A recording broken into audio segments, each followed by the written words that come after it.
السلام عليكم البنات، كي دايرين؟ لاباس عليكم؟ احوالكم مزيان؟ المهم سمحوا لي حيت عطلت عليكم بزاف. شحال هذه ما قدمت معكم حتى شي حاجه، حيت لهيت مع واحد المحل، حليت واحد المحل على قد الحال، فيه شويه ديال المكياج، شويه ديال الحوايج. المهم هذاك الشيء خدا ليا الوقت، هذاك الشيء علاش ما بقيتش نحضر معكم حتى شي حاجه.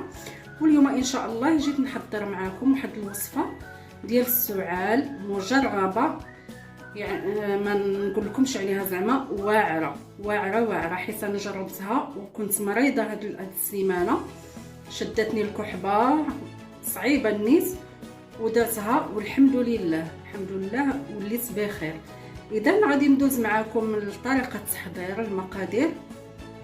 اذا بالنسبه للمقادير عندنا هنا انا عصاص حامضه، هي عندي معصوره، سكنجبير ما جبتوش مطحون، جبتو هكا غير هرمشتو، ها هو هرمشتو حيت شويه في المهراز، شويه ديال السكنجبير من الاحسن يكون غير مهرمش ما طحنوش مونينيكس.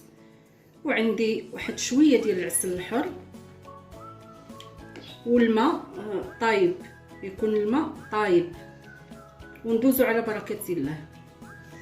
اذا شديت كاسرونه حيت غادي نخوي الماء طايب على هادشي، ما بغيتش ندير شي حاجه ديال الزاجله تهرمس.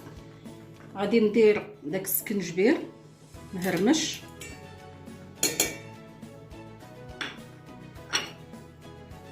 وغادي نضيف عليه الحامض ونخوي عليه الماء طايب.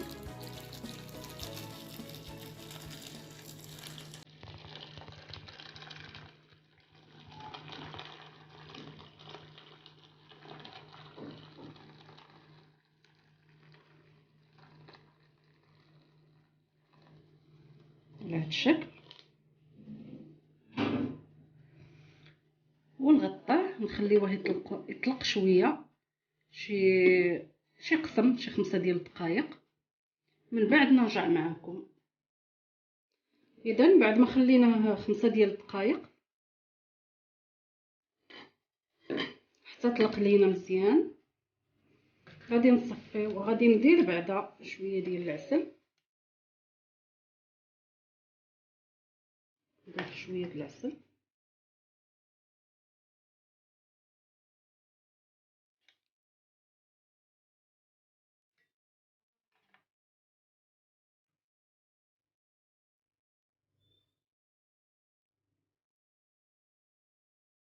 العسل راه قاصح شويه مع البرد، وغادي نخوي، غادي نصفيه هنا.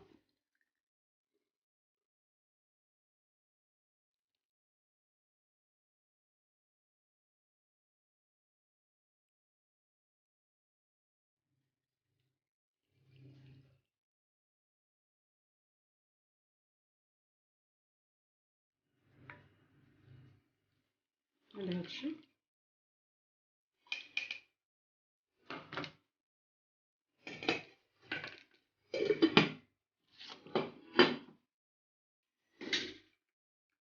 صافي، وغادي نحركو داك العسل يذوب لينا مع الماء السخون.